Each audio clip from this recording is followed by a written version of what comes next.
Praise the lord. సమస్త ఆశీర్వాదములకు కారణభూతుడగు యేసుక్రీస్తు ప్రభులవారి అధికమైన బలమైన నామములో మీ అందరికీ నా ప్రేమ వందనములు తెలియపరచుచున్నాను. ఈ దినపు యేసయ్య జీవపు మాట సమూయేలు రాసిన మొదటి గ్రంథము 25వ అధ్యాయము 33వ వాక్య భాగము. నీవు చూపిన బుద్ధి విషయమై నీకు ఆశీర్వాదము కలుగును. ఆశీర్వాదములకు వారసులుగా ఉనుటకు పిలువబడిన వారలారా, మన యేసయ్య మనలను అన్ని విధాలుగా అన్ని విషయములలో ఆశీర్వదించి మనలను ఆశీర్వాద కారకులుగా నిలవబెట్టే దేవుడు. మన ప్రభువైన యేసుక్రీస్తు యొక్క తండ్రియగు దేవుడు స్తుతింపబడునుగాక. ఆయన క్రీస్తునందు పరలోక విషయములలో ఆత్మ సంబంధమైన ప్రతి ఆశీర్వాదమును మనకు అనుగ్రహించెను. ఆయన వలనే మనము ఆశీర్వదించబడాలి. యేసయ్యే మనలను ఆశీర్వదించాలి. ఆ విధముగా మన జీవితము మలచబడాలి, మారాలి. ఆయన నామమునకు మహిమకరముగా ఉండాలి.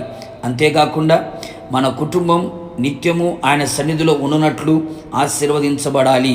భార్య లోగిట ఫలించు ద్రాక్షవల్లి వలె, పిల్లలు బల్ల చుట్టూ ఒలివ మొక్కల వలె, యవన కాలంలో కుమారులు ఎదిగిన మొక్కల వలె, కుమార్తెలు నగరమునికి చెక్కబడిన మూల కంభముల వలె, యజమానుడు భయభక్తులు గలవాడై చేతుల కష్టార్జితమును అనుభవిస్తూ సంతోషము సమాధానములతో నెమ్మదితో ఆయు ఆరోగ్యములతో కృపాక్షేమములతో ఉన్నట్లు సియోనుల నుండి ఆయన మనలను ఆశీర్వదించులాగున మన బుద్ధి విషయమై మనము జాగ్రత్త పడెదము. అవును ప్రియులారా, మనము చూపిన బుద్ధిని బట్టి ఆయన మనలను ఆశీర్వదించును. మన మనస్సాక్షితో ప్రశ్న వేసుకొనేదము, మన బుద్ధి ఎలా ఉన్నది? నా దేవుని ప్రియులారా, ఆయన మనతో పలు విధములుగా మాట్లాడును. కలల ద్వారా, దర్శనముల ద్వారా, ప్రవచనముల ద్వారా, వాక్యము ద్వారా, దైవజనుల ద్వారా మాట్లాడినప్పుడు ఆయన చెప్పే ప్రతి మాట వినుటకు మనకు వినుబుద్ధి కావలేను. వినుబుద్ధి లేక అనేకులు తిరుగుబాటు చేసి ఆశీర్వాదమును పొందలేక శాపగ్రస్తుల గురుచున్నారు. మనము అలాగున వండుకున్నట్లు వినుబుద్ధి చూపెదము. అంతేగాక స్వస్థ బుద్ధి గలవారమై ఉండేదము. పంచేంద్రియములన్నీ నిగ్రహము చేసుకొనగలిగిన స్వస్థ బుద్ధిని కలిగి ఉందుము. పరిశుద్ధాత్మతో అభిషేకించబడిన వారమై ఆ బుద్ధిని పొందేదము. ఇంకను మనము సుబుద్ధిని, నిబ్బరమైన బుద్ధిని, అతి శ్రేష్టమైన బుద్ధిని ఆయన సన్నిధిలో ఆయన ఎదుట చూపెదము. బుద్ధి లేనివారై ఉండక, దుర్బుద్ధి గలవారై కనబడక ఉండేదము. నిశ్చయముగా నా యేసయ్య మనము కలిగిన బుద్ధిని చూచి మన బుద్ధికి తగినట్లుగా మనలను అన్ని విషయములలో ఆశీర్వదించి కాపాడి ప్రభు రాకడ కొరకు మనందరినీ సిద్ధపరచునుగాక. ఆమేన్. ప్రార్థన. కృపగలిగిన మా తండ్రి, మీ పాదములకి స్తోత్రములు.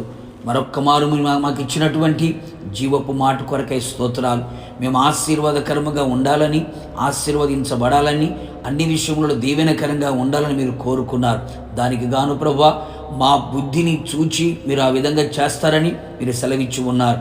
ఇది మొదలుకొని ప్రభువా, మీ సన్నిధిలో స్వస్థ బుద్ధి గలవారమై, గుణబుద్ధి గలవారమై, అలాగే తండ్రి అతి శ్రేష్టమైన బుద్ధి గలవారమై మీ సన్నిధిలో కనబడినట్లుగా సహాయం చేయండి. మీకు విరోధమైన ఏ బుద్ధి మానవులో కనబడుకున్నట్లుగా మీరు చేసి మీ ఆశీర్వాదములకు వారసులుగా చేసి మహిమ పొందమని యేసు నామములో అడుగుచున్నాను తండ్రి. ఆమేన్. నిశ్చయముగా మీకును మీ కుటుంబ సభ్యులందరికీ అతి శ్రేష్టమైన సుబుద్ధిని, వినుబుద్ధిని ఆయన పుట్టించి ఆశీర్వదించునుగాక. God bless you.